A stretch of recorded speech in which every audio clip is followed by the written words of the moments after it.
Hello, everybody, and welcome to the Homewrecker podcast. I am the Golden Greek, Alex Arion, joined as always by my beautiful, lovely, gorgeous wife, Monique. Monique, how are you? Hi, I'm well. How are you? I'm doing fantastic. Excellent. Yes. What's going on? I have a group hypnotherapy session going on for past life regression on Thursday, July 30th at 6:30 p.m. Eastern Time. And I'm offering an early bird special. So sign up before July 16th and it's only $33. After that, it will be $44. But if you can't make it that day or that time, I will send you the audio recording so you can have the recording, do it anytime you want at home. Nice. So go to innerstandingshypnosis.com. Click on the group hypnotherapy tab, and there will be a flyer there, and you just click on that to be taken to the Zoom scheduling page. Neat. Yeah. That's neat. Those are always really fun. Nice. Very cool. Yeah. Well, I think before we get into the show, can we do my favorite? Oh, your favorite. My favorite thing, which is the Ask Monique. I love this. It's my favorite thing in the world. So I'm going to ask you a question, and you're going to answer it, and then we're going to compare your answer to that of the woman with the world's highest recorded IQ. Are you ready? I'm ready. Let's begin. Dear Monique, let's say I have two women with me on a journey across the river, my mother and my wife, and only two people can cross in the boat. The other has to be left behind. Whom do I take, my mother or my wife, and why? So let me make sure I'm comprehending this right. Sure. You have what I assume is a man with his mother and his wife traveling across river. He has a boat that can only fit two people, and he wants to know, who does he take, his mother or his wife? The other has to be left behind, correct. Okay, why can't he just ferry one across at it and then come back and get the other one? It's a great question. It sounds like I a don't man know. who's looking for an excuse to ditch one of these people, to me, if you ask me. I don't know. That's what I think. I say leave the guy behind, let the mom and the wife go. You would say that. Let the man swim. Well, why don't we find out how your answer compares to this one? I believe the traditional answer is that you should take your mother because you can get another wife, but you can't get another mother. But I'm not very impressed by it. After all, the same argument could be used to justify all sorts of silly things. For example, let's suppose that instead of your mother, you have your childhood pair of... What? Your childhood pair of, bronzed baby shoes and your wife with you on a journey across the river, and only one of them can cross. Which do you take? According to the above reasoning, you should take your bronzed baby shoes because you can get another wife, but you can't get another pair of bronzed baby shoes. Now, she does have an addendum to this, which says, I expected a few miffed mothers would write to complain, but I didn't expect the following. So she I would think the wives would be angry. She said ditch the wife. So she writes, quote, as a mother of two sons, this is what somebody wrote to her. As a mother of two sons, I can tell you if I were given the choice you mentioned, I would take the bronzed baby shoes with me in memory of my wasted life. P.S. I have reopened this letter to add that halfway across the river, I would drop the bronzed baby shoes at the deepest point and continue on my way. Wow. That's some bitterness right there. So there you go. Good times. It's such like a really why wouldn't you just do one at a time? How big is this river? Good question. It's so big you can only do it once, one trip. That's it. I sure. Obviously, this is something meant to upset because really, with that choice, what are you supposed to say? Don't ask me that question because I would refuse to answer it because there's no way of winning. What kind of river are we talking about? Is it really rough? Is there creatures in there that will eat you? Could I tow the boat swimming in the water with my two loved ones inside? I mean, there are options here. That's a wonderful question. Sorry, I'm not going to edit this out. I was trying to find my water bottle. I'm like, where's my water bottle? And where was it? It was on the ground in front of me. Because that's a good place. And then I went to pick it up and I knocked it over, so I had to fumble to I muted it, though, so you all didn't have to hear my rustling and banging against the microphone. This is our life. Wonderful. So, speaking of life, let's talk about... Before we do, I just want to throw out, sure. I forgot before, go to buymeacoffee.com/homewrecker podcast. Yeah. And we've been adding more bonus content on there. So you can go on and there's some free bonus content. And then there is some other bonus content. It's like a couple bucks. Go check it out. It's really fun. Some fun episodes on there. It's a great way to support the show. Yeah. So we don't do any ads or anything like that.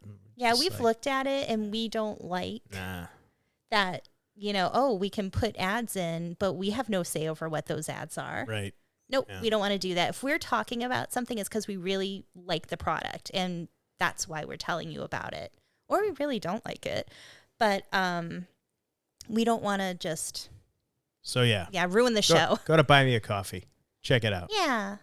All right. So today, what are we talking about today? It's going to be quite a discussion as you fumble for your computer over there. Yes, I should have had it. I should That's have all been ready. good. My fault. It's all good.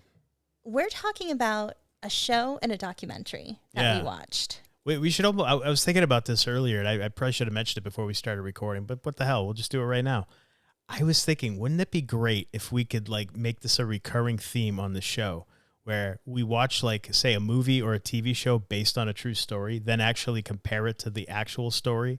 Like if there's a documentary done about it or a book written about it or something like, you know what I mean? Well, just to see how different they are and how they differ. The show will be sensationalized. And how much more sensationalized the real story is. So many creative liberties. Oh, yeah. Yeah. Anyway. We found a show, and it's called Population 11, and it's from 2024. It's starring Ben Feldman as Andy Pruden, an American traveling to the almost ghost town of Bidgigud in the Northern Territory of Australia, where he is looking for his estranged father only to find out his dad is missing. The town's population is only 12, and with Andy's dad Hugo missing, it's down to 11. And I just want to throw out there, Alex and I have this thing where I will look at somebody and say who they are a mix of. If so-and-so and so-and-so had a baby, it would look like this person. And I was watching the show, and the star of the show, Ben Feldman, I'm watching it, and I'm thinking, if Scott Baio and Eric Balfour had a child, it would look like Ben Feldman. Jeez. I'm usually pretty spot on with these. What's his name? Ben Feldman? Correct. Yeah, he was in the show Silicon Valley. It's where I recognized him from. He played an attorney, like a stoner attorney, and he was pretty funny in that show. So when I saw him, like, this might be good. This guy was funny. I recognized him from Ghosts. He was in Ghosts too? Yeah. Oh, okay. Cool. Mm-hmm. It's kind of silly to say, oh, this guy should be funny because I saw him in a show that he was funny, and there are actors that perform written material for them, but they should have ranges. So it doesn't mean that. But anyway, it'll be funny. So I just want to go through the characters of the show. So you have the main character, Ben. Yeah. You have his missing father, Hugo, who Ben hasn't seen in over 20 years. There's Val, the bar and innkeeper, who was closest to Hugo. Cassie is a young, out-of-work journalist who helps Andy find his dad while making a podcast about it in the hopes it'll revive her career. There's Leon, a youngish pothead who's in love with the local pie maker, Audrey. Audrey is the town's pie maker who bought the local Chinese restaurant and is known for her meat pies like sweet and sour dingo and Mongolian roux. Dingo? What is a dingo? It's a wild dog. That is okay. Gross. All right. There's Noel, the general store owner and postmaster, who also has a pet alligator. Trevor and Maureen, who's a married couple. There's Charmaine, who is the trailer park owner, and she lives with her daughter, Shoshana. Cedric is the German poet, as best I could describe it. Jimmy is the local priest. Gareth is Leon's roommate who's not home very often. And then there's Sergeant Geraldine Walters, who's a police sergeant who seems to often handle issues in and around Bidgigud. All of these people have secrets they don't want anyone to know. So we watched the show. It's, 12 episodes? Yes, I believe so. And we're thinking as every episode goes on, because we're like, where is he? Who killed him? What happened to him? Did he go missing? Did he leave? Was he murdered? And there's all these threads being pulled. There's also all these kind of like little side stories where Ben didn't want to really say who he was and why he was looking for his dad, which made the local townspeople very suspicious of him. But we find out he has his own thing going on. He thinks his dad stole money and he's trying to get the money. And there's like this whole other side story with that. And then all these secrets the local townspeople have that kind of unfold throughout the series. We're watching it thinking, wow, how much of this is like based in truth? How much of this is true? Yeah. Because it says it's based on a true story. I don't know if we said that at the beginning. It's based on a true story, or so it says. Mm-hmm. It said it was based off the documentary Last Stop Larrimah. Yes. This is a documentary from 2023. So we're thinking, we're going to watch the documentary next. How much, like in terms of the people? Because the way this whole thing turned out, we're like, what the hell? This is crazy. Yeah. It was like really crazy. And so, I mean, I'm watching it go. I'll be honest. The first couple episodes, I was like, I think I might have dozed off during a couple of them. But then like the last 6 episodes, I was like, I was locked in. Like, whoa, what's going on here? What? Like it finally started to pick up. And that's when I was like, this really happened? Like, this is based on something that really happened? Like, what the hell?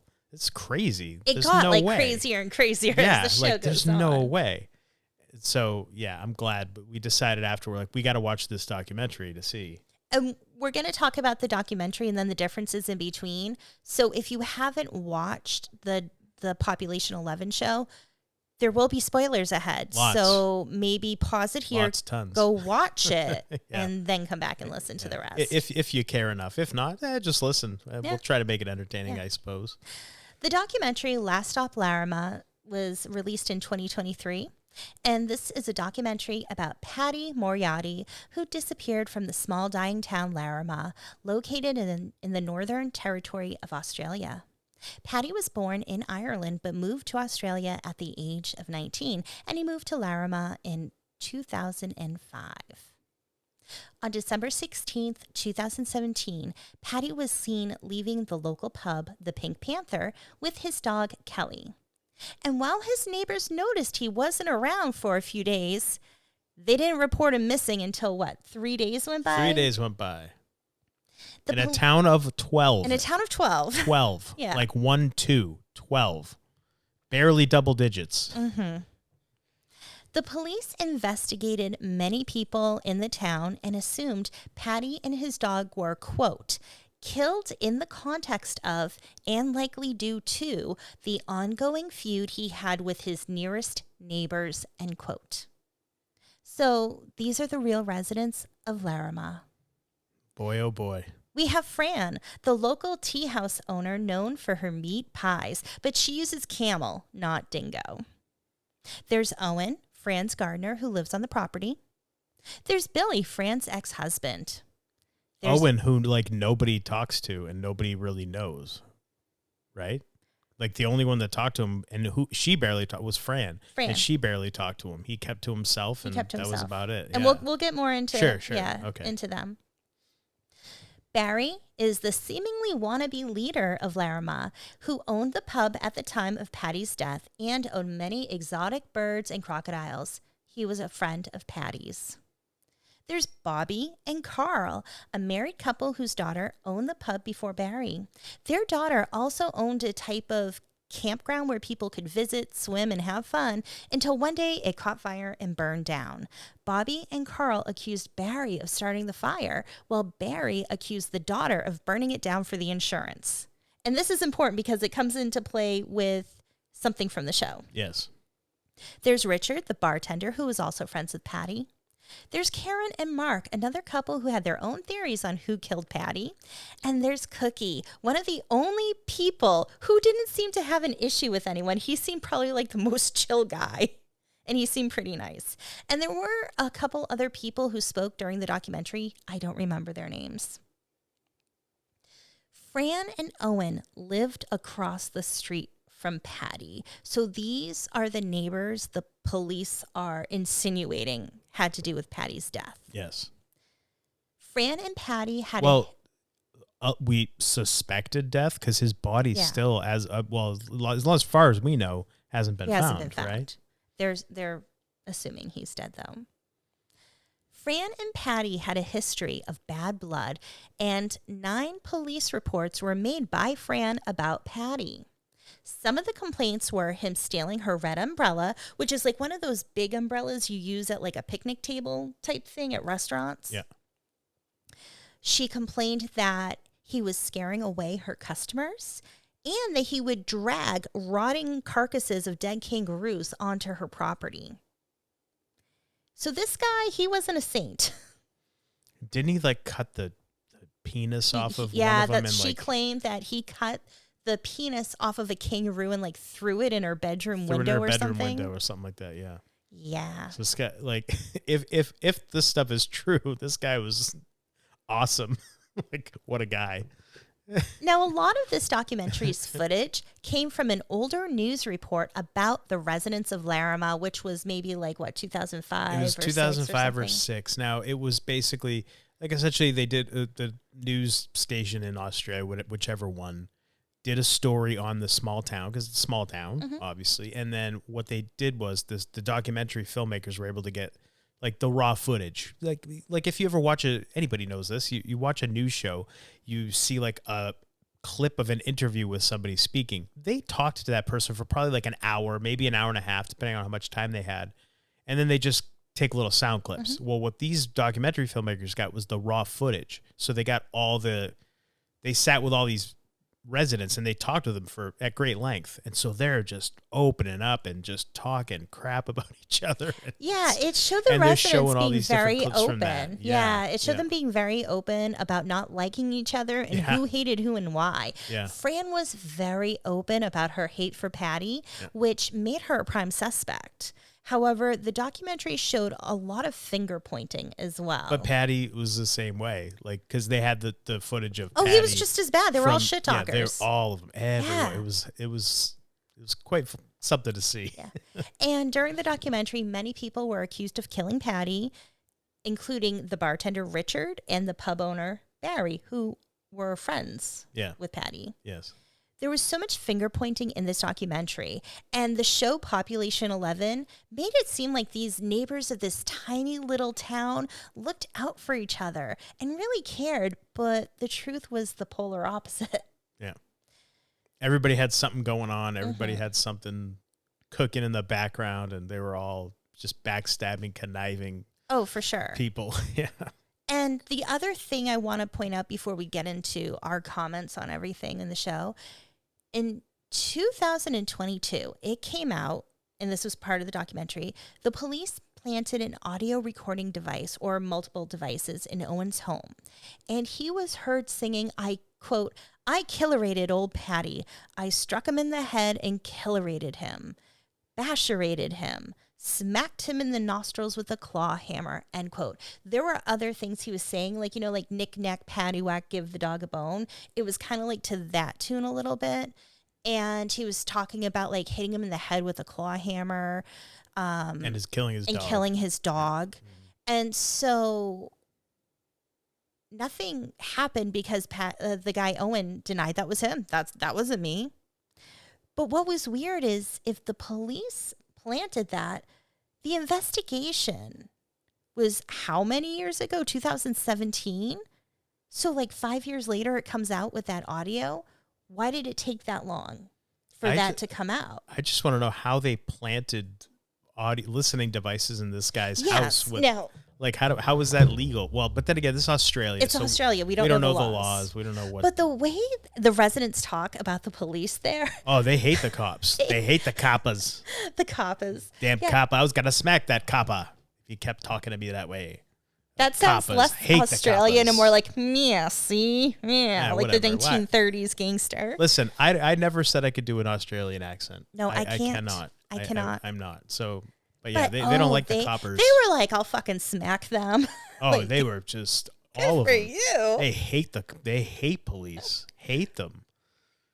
And I guess if the police like come in your house and just put listening devices in without your knowledge or whatever, then I'd hate them too. Right? Like, Jesus crow. But yeah, it was weird that came out, and it's like, okay, so they put them in the house in 2017. They don't. And I how did they get them back? How did they get them out? And like, how did they get them in? And how did they get them out? Like, what? How does that work? The way the documentary was set up, it was really hard to get a timeline because they kept going back and forth in time. Yeah. And then at the very end, they came towards a more updated time, checking in on the residents. Yeah. Now, Fran and Owen, they made it sound like he lived in a separate little... He did. He had his own separate little property. Yeah, his own little building on the property that he When lived I in. looked, it's weird because when I looked at other articles, other bits of information, news articles, things like that, there were some that said that he lived in the house with Fran. So there was, okay, well, which one is true? But yeah, like again, the police seem to focus their investigation on Fran and Owen.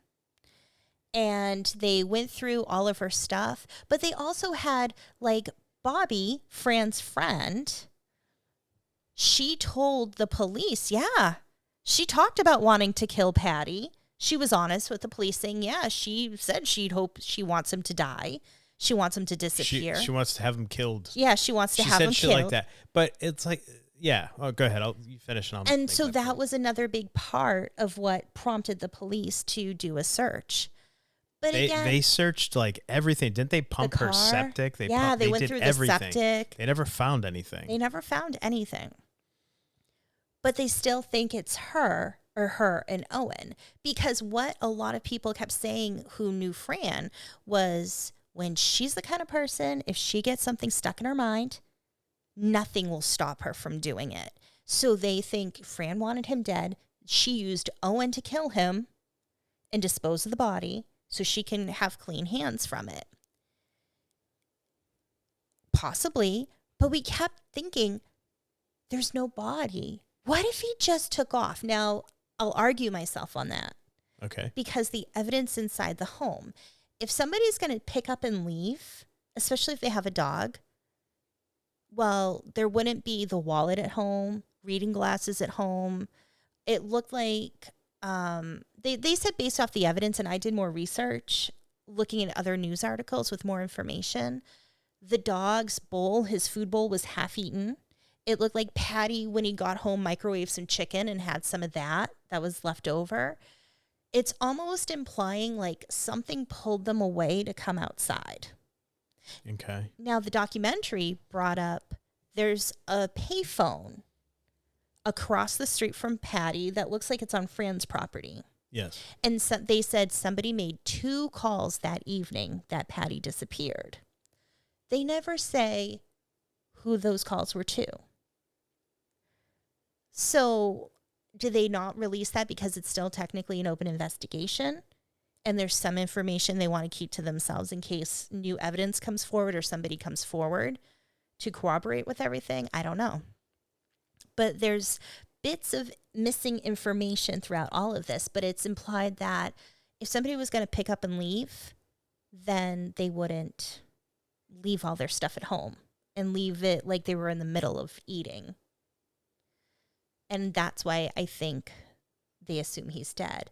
Other things that were brought up in other articles was he could have been swallowed up by a sinkhole. He could have taken his dog out for a walk and, an animal could have gotten to him or something. There's all these different speculated theories about what could have happened to him. But the most likely thing is somebody killed him and his dog and disposed of the bodies. Did something with their bodies, yeah. And you want to hurt a person that's messed up enough, but to do the dog too, that's an extra level of messed. Poor little dog. Now, the reason why people were speculating Richard, the bartender, is because he had dogs. And it didn't really make sense. No. It was a stupid, It was like Karen and Mark were saying how he had dogs and Karen went to like the trash dump. She went to, went to the dump. His dog, like he has 2 different female dogs who both had puppies around the same time. So he had like 12 puppies. And she found like a bunch of the puppies dead at the dump. But he's like, no, I sold them. I gave them to people and I sold them. Gave 2 away, sold a couple or something. Yeah, something. So it's weird. It's like weird. They keep finger pointing. Everybody finger point. It's like, who's telling the truth? Who's lying? And if they're lying, why are they lying about that? Like, that's messed up thing to lie about, you know? So, yeah, it's just weird. Like, a lot of the... And it makes you wonder, like, the people that live there, why do they live there? They, like, a lot of them, like, got there... When it was a more popular place. Yeah.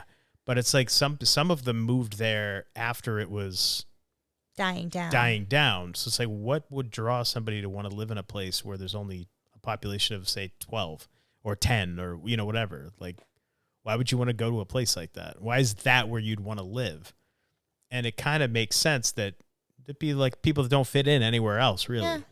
And a lot of these people seem like they probably don't fit in anywhere else. Yeah, they're eccentric personalities, some of them, for sure. Mm-hmm. Now, I had mentioned the fire for Bobby and Carl, their daughter, and I forget the daughter's name. She owns a property.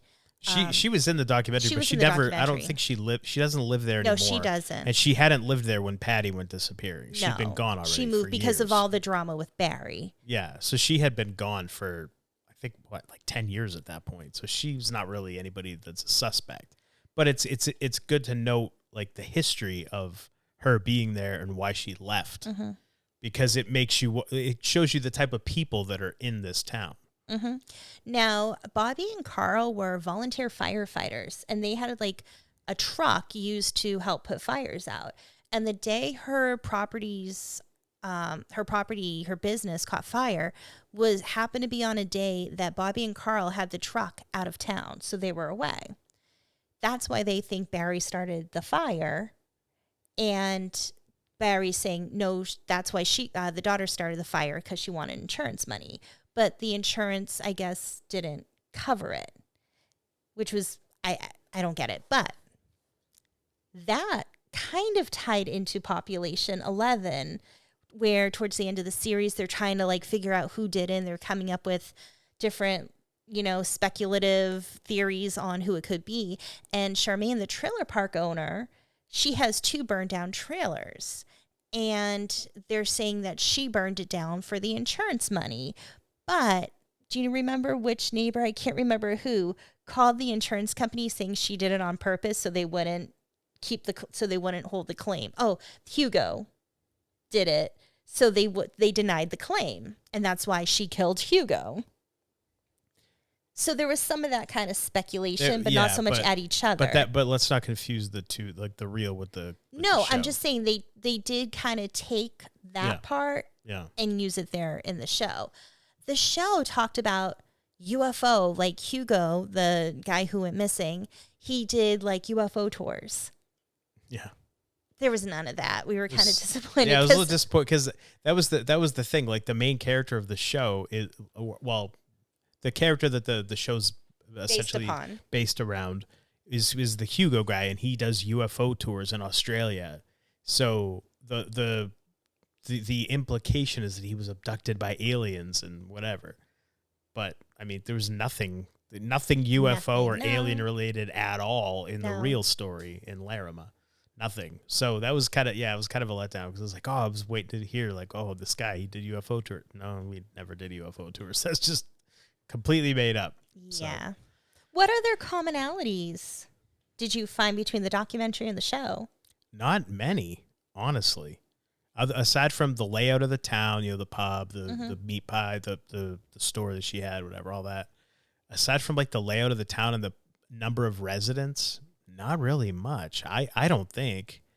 I thought it was very different. And the fact that just the overall, what happened in the show is crazy and nuts and just whatever, but it's not even remotely like that in the real story. Is not even remotely as bad and the show as crazy. Did have a pie lady. Yeah, Audrey was the pie lady. Yeah, I mean, and they were just making sensational claims. They show her like getting roadkill, and that's the meat she's putting in her Well, pies. here's stuff like here's that, the correlation. Oh, there is. Because, That's right. You're right. There is. So what had I forgot happened about that. was it people or Barry or somebody? So Patty was saying that when she would get customers, and I assume because it's one of those towns that you just kind of drive through because it's in the middle of nowhere. Mm-hmm. So people would stop in to get a pie. And when people that from out of town would stop in, Patty would go outside and yell to them, "Don't eat her pies. Get the pies from the pub. Her pies have roadkill in them." Well, not just like that. Not just that. Yeah, because his friend Barry, he tried to put Fran out of business by selling pies as a competitor. Yes. That's why Patty did that. Yeah. But also when Patty went missing, there were people saying that she killed Patty, cut him up, and put him in the pie. Put him in the pie, right. And so in the show, Population 11, they did have that where Audrey, like she comes seeing like dragging a bag, cutting up some meat, and Andy's thinking, that's my dad. That's my dad, right? And it wasn't. It was roadkill, and that was her secret. Yeah, that was, yeah. But there was that similarity, I guess, as well. But I feel like that was kind of it. It's mostly it. I mean, there might be some other things that we're forgetting about, but yeah. That No was family looking for him from America, nothing like that. That. The best that we could tell, Patty was a single guy, and that was it. Yeah. Was a dude. Never had any wife or kids that we know about that they mentioned. So. No. Yeah. But so, go ahead. No, you go. I lost my train of thought. You please. But the thing is, these characters, these people come off. Oh, they're characters. They are, though. Most of them seem kind of unlikable. And when you're in such a small town, I can see you think you're a small town, you're this community, you have to look out for each other, you have to take care of each other. But instead of doing that, they're like fucking with each other. And just being dicks about stuff. Yeah. I don't get that. Well, I mean, if you think about if it's all like the wretched refuse of society who are, getting together in this town, and they're all like just coming together, and this is where they've all settled. Mm-hmm. Yeah, you're not gonna have people that are. I mean, look at them all. Look what this one guy, the Barry guy, collects alligators. It's like that's kind of an eccentric hobby. Yeah. A little bit weird, not conventional. But I think also part of the tourist attraction part of it, maybe, because Steve Irwin's dad sold him his first crocodile. No. Or he sold Steve Irwin's dad his first crocodile. Yes. Yeah, you had that backwards. Yeah. The other thing, too, that as I'm talking and thinking more about it, you can see why people don't like each other, because how much of it started, there was Fran and Billy. So Fran is the one who everyone thinks killed Patty. Right. Her husband, Billy, they were together. They moved there. They lived together. They bought the old police station. Everybody got along just fine. At first, everyone was getting along fine. And Fran said that she wanted Billy kicked out. She wanted him kicked out of the house. She wanted the house because he didn't have her back on something one day. He didn't stand up for her. I get that. But it sounded almost like she was just trying to rob him of everything. Yeah, it sounded like she became very vindictive. Yes. For whatever he did. We don't know. They never said. So she kicks him out of the house, and that's when like the whole town turned against her. Yeah, that's what it seems like, because she didn't just kick him out. She didn't kick him out. She waited for him to leave. Yeah. Then she had the locks changed and threw all of his stuff outside. Yeah. So he ended up having to move next door and live in a trailer. Yeah. And it was kind of sad because when they were interviewing him, he was very hard to understand what he was saying. And they didn't put subtitles. They did not do subtitles. So you have a guy with a deep Australian accent and no tongue because he lost his tongue to cancer. Yeah. Yeah. So he was hard. It was really hard to tell what he was saying. I could only catch about half of it when we watched it. If you listen closely, you can make it. Saying, but he talked a little fast too. Yeah, you have to really pay attention and listen closely. But it also seemed like everyone, for the most part, got along. And I'm wondering, I think one of the big things was she threw her husband out, and because people seemed to get along with Billy. Yeah. Yeah, everybody liked Billy. And I think people realized the type of person that Fran was. Yeah. And again, like they said, she gets something in her mind. There's no talking her out of it. Every one of those people that they talked to, every single one of them said she is absolutely capable of killing someone. Yeah. And, of and course, they could all see her doing it. now Fran is like me. I wouldn't. I would never. I could never. Of course. Yeah. You know. And she like, so as they focus on her, years later, a little bit closer to the time the documentary was released, she had moved out of Larrimah, and she moved to Sydney with her daughter, right? Sydney, yeah. And she was saying how the whole thing gave her cancer. Yeah. And Barry, the pub owner, also got cancer. Mm-hmm. And when they, filmed again later on, he had passed. But oh, he did end up passing away. yeah, they showed Mark and Karen going because he was oh, buried that's right, at that's like right. some Yes. weird remote place. That's right. I'm sorry. Yeah. Yes, they did show that. Yeah.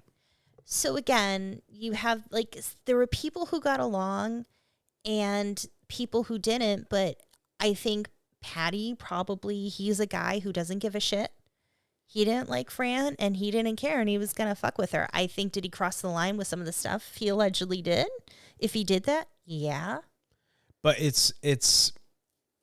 yeah, he definitely crossed the line, but that's with no context. Knowing what he did to her with no context. We don't know what she ever did to him that set him off, because the only interview you had was him back in like 2005 or 6 from the new archive news footage. Mm-hmm. There's obviously nothing recent. No. So you don't know all the problems that they had. All you have to go on is her. But even then, she's like, they were still bickering. Yes, and the only thing he said was like on the from the news, the archive footage. Excuse me. The only thing he really said was, fuck her, she's a bitch or whatever, something. He was kind of just dismissive, but you could tell he didn't like her at all. Mm-hmm. And he made the comment about, yeah, she puts roadkill in her pies. He did say that on the archive news footage as well. And so, I mean, I don't know. It's weird because did he not like her because everybody else didn't like her because of what she did to Billy? Did he show up before Billy was kicked out or after Billy was kicked out and everybody already hated Fran? And so and I don't know, because the timeline was you never everywhere. the timeline was kind of messed up, so we couldn't really tell, because were they ever friendly or did he just show up and they hated each other off the bat? We don't know. Mm-hmm.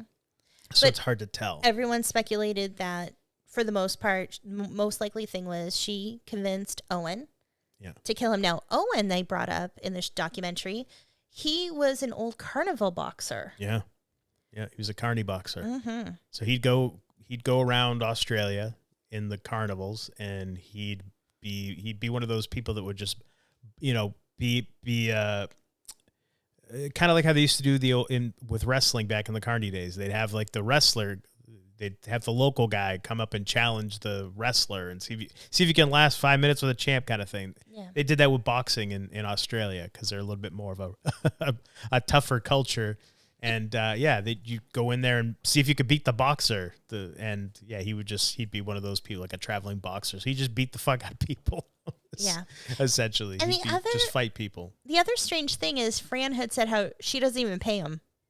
Yeah, well, he can stay as long as he tends to her garden. He can stay free of charge. Yeah. But he has to tend to her garden. That's payment enough. You can live here. No, free, I get it. But how, he's not making any money. But how do you have to make, why would you have to make any money? Well, he's got a garden. Well, was there food growing in that garden? Because I don't know. I know it was like flower plants. No idea. And the guy, if he was a carny back in the day, because he was obviously an older gentleman at this point, what was he doing for money? Did he maybe have some shady dealings? I don't know. These people all hated cops, so they did. Makes me think, what kind of business were they doing aside? Like in the show, now not in the documentary, but in the show, the Hollywoodized version, there was a lot of drug dealing going on. Mm-hmm. We're not gonna get into the specifics of all that, but so was it something? Were they doing that in the show to maybe hypothesize, like maybe there was some other shady shit going on? Maybe this is the kind of stuff they were into. we don't know. Who knows? Like, And that's the nothing problem like with that was these. brought up. No, nothing like that was ever brought up. But I wondered that myself. Like, okay, they have a pub, they have a rest, whatever, all the things that they have in the town, and it's, again, how busy could these places possibly be? They're in the middle of nowhere, Australia. How many people do they get coming through? Is it enough to sustain a business? I mean, I don't know. Well, I wonder, I have no what do idea. these people do for money? And a lot of them are older, so they're probably retired. Yeah. And that was the other thing. The majority of them are probably in their 60s? 60s, yeah. Maybe even Plus, older than that. yeah. So yeah, I don't know. I don't know. It's very, I don't know. But they're older because they kept saying how it used to be more populated. Everyone got along. Everyone would hang out. They'd party. They'd drink together. And in the show, they said how that was the main area people would drive through. And then they made the highway so nobody went through it anymore. But they didn't. I feel like they didn't really explain what exactly caused people to leave, other than the town was dying, so people moved away. Yeah, they may have. I don't recall. But yeah, it was very, it was weird. Those were a lot of the questions I had. Like, what the fuck these people? So back to Owen, what did he do for money? I don't know. He could have done he could have been involved in some shady shit, and that's Maybe. if he was involved. If he did kill Paddy. But if it wasn't him saying that on the audio, who was in his house saying that? Well, exactly. That's the thing. That's why it's like, okay. I thought we were going to hear Fran and him talking about it. I thought that as well, but you never heard her voice once.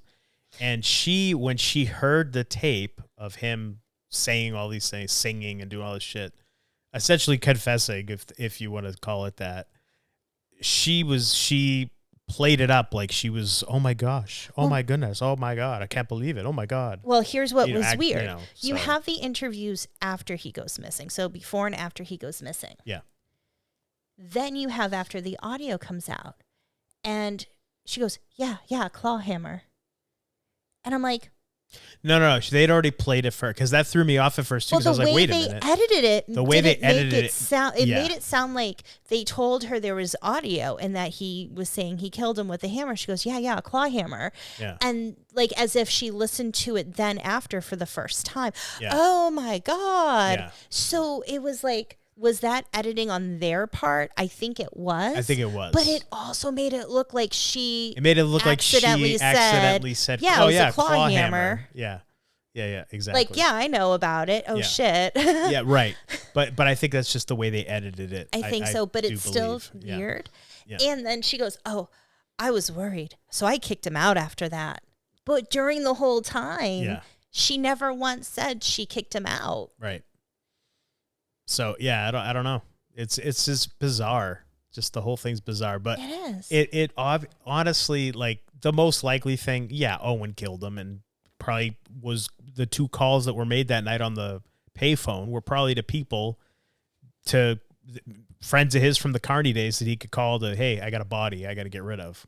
And that's a friend right there calling at night. I mean, think about it. Like, if that's the business you were involved in, that's some shady ass shit. Yes. Fighting for a living like that. Like, those are some hard people you get to be friends with. And so those are the type of people you call if you have a body you got to get rid of. And I'm sure Owen probably helped in his younger days dispose of some bodies himself. So who knows? It's Australia after all. It's the outback, mate.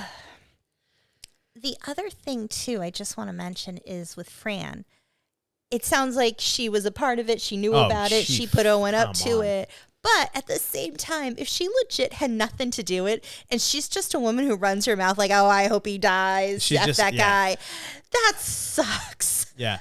Well, that's the thing. Like, when you had before the big reveal at the end, when you had the friend that told the police, oh, yeah, she would say things all the time. If you think about it,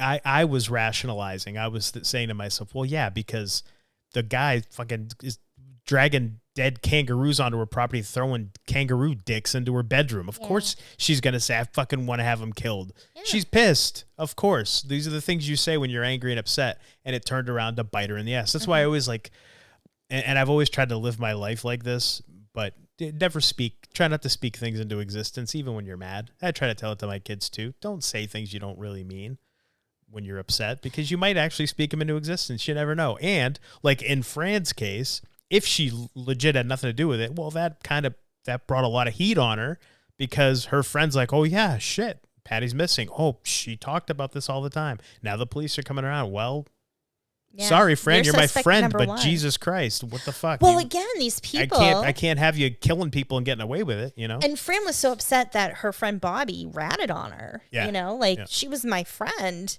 Yeah. Well, you did fucking but then it say makes you wonder how much, like, if that's your friend and then somebody goes missing, well, there's got to be something else, because you know when somebody's pissed and they're saying something because they're pissed or because they're hurt or they're upset.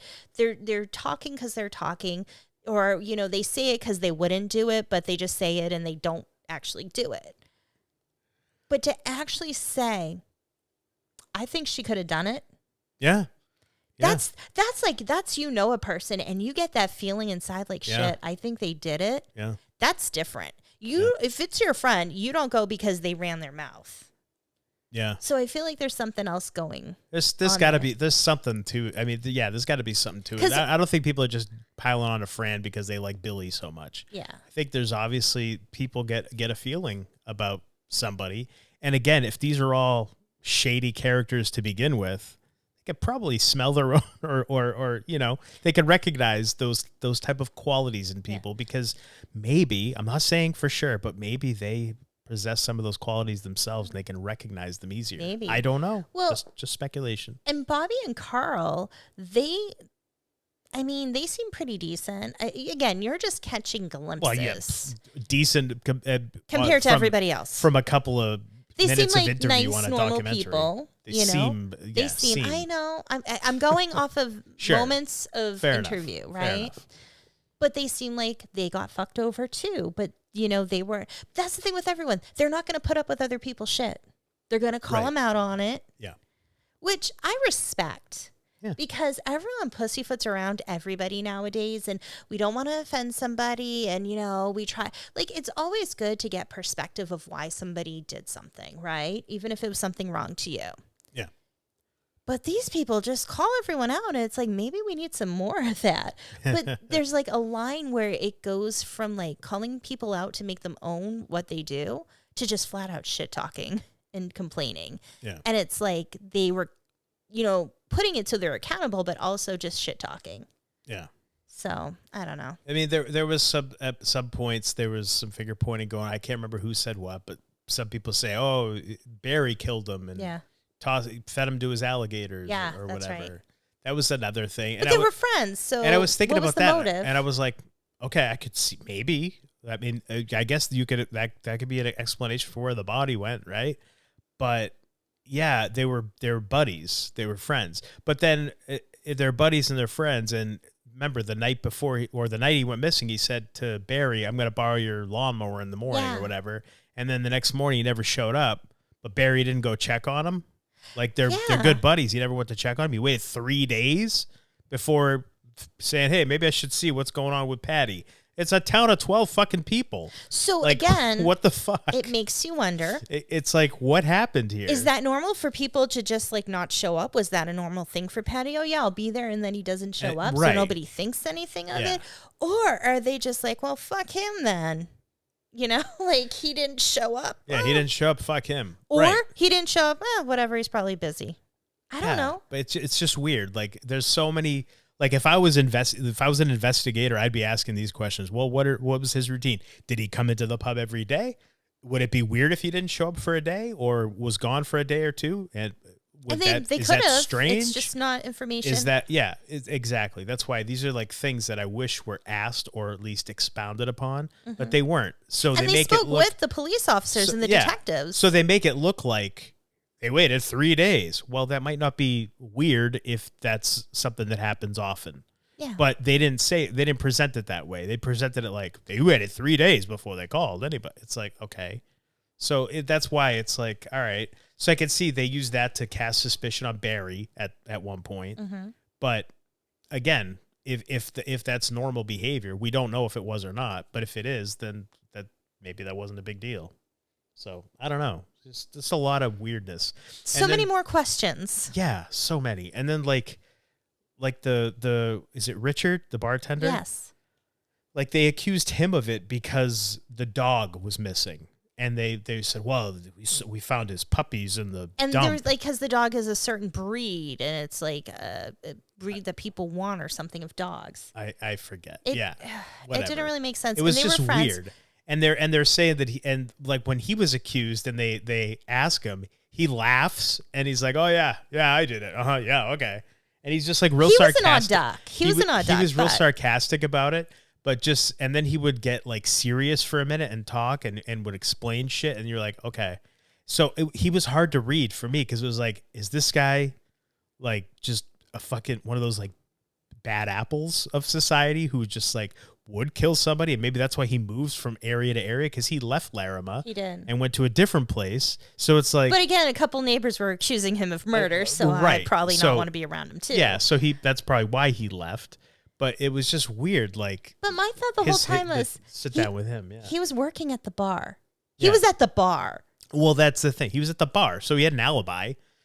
So he's at the bar with other people who know he didn't leave to do anything to Paddy. But then again, if Paddy's missing for 3 days, who's to say that it happened? It didn't happen. It didn't happen in the morning. Like yeah. the night before they called. You know what I mean? Oh, just that nobody saw him. The other thing, I think it was Karen and Mark brought up, which was weird. It seemed like they were finger pointing Richard, but then they also brought up Owen. They said that Owen and Paddy had an argument.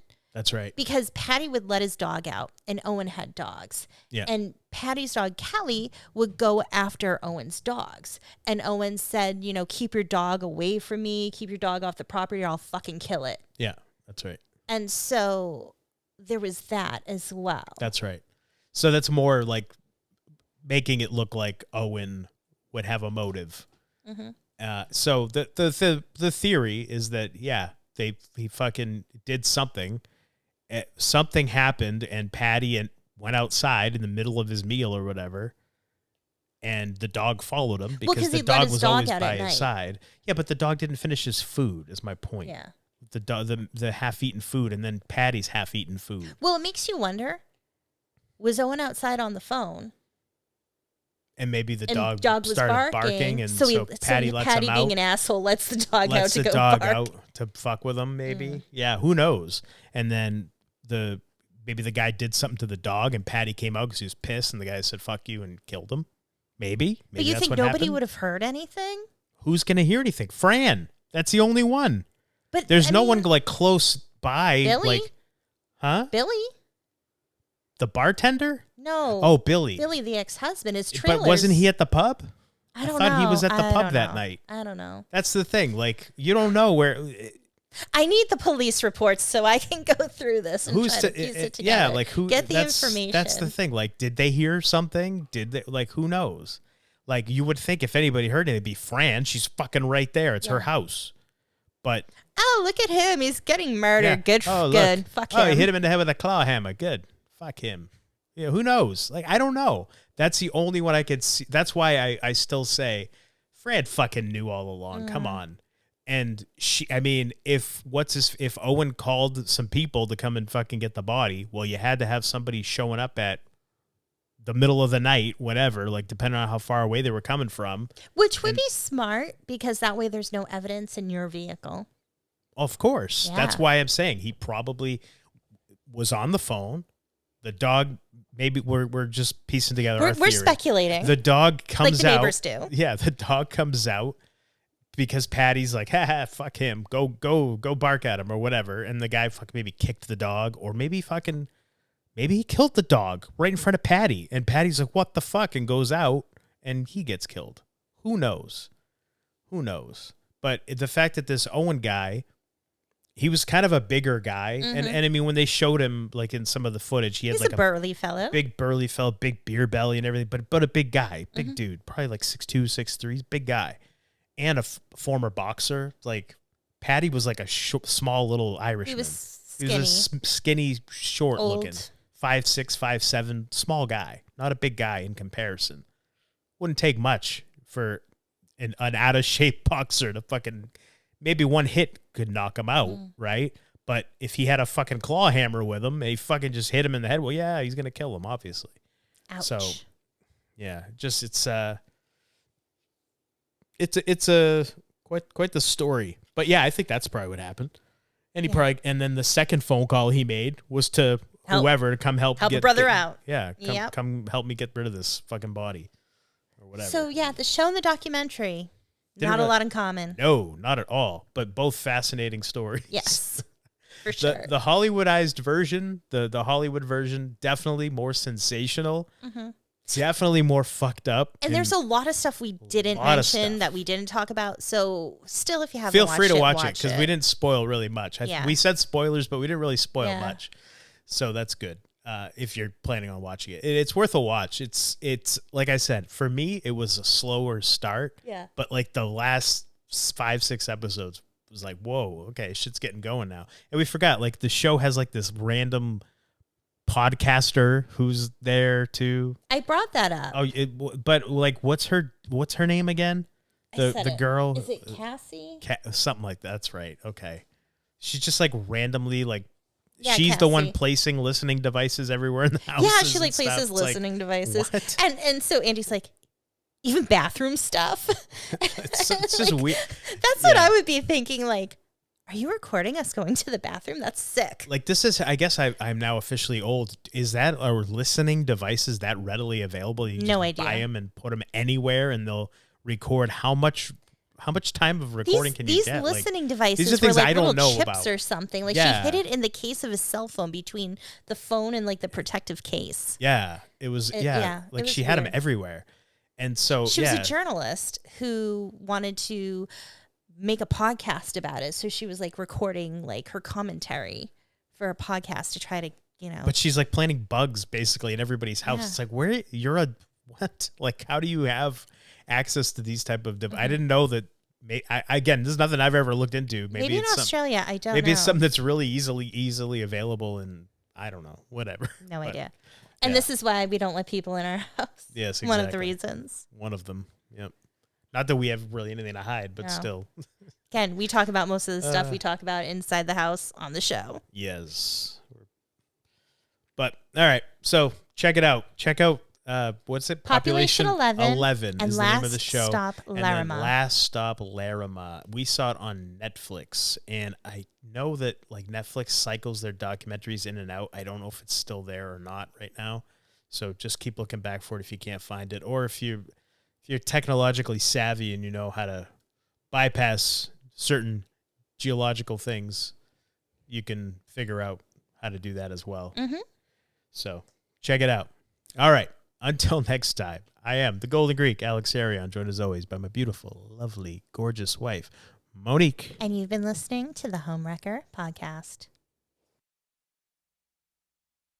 Many people are unaware just how much hypnotherapy can help them, or think it's only to help lose weight or quit smoking. But there is so much more hypnotherapy can do. It can help with stress, anxiety, insomnia, phobias, performance enhancement, connecting with your spirit guides and higher self. You can even discover past lives and your life between lives. Heal traumas, break habits, find your deepest truth, or just have fun discovering who you really are, all from the comfort of your home. I'm Monique Pliakis. I'm a certified hypnotherapist, and I want to help you. Schedule a free consult by going to www.innerstandingshypnosis.com. That's INNERSTANDINGSHYPNOSIS.com. Inner Standings Hypnosis. Find your power and ignite your inner light.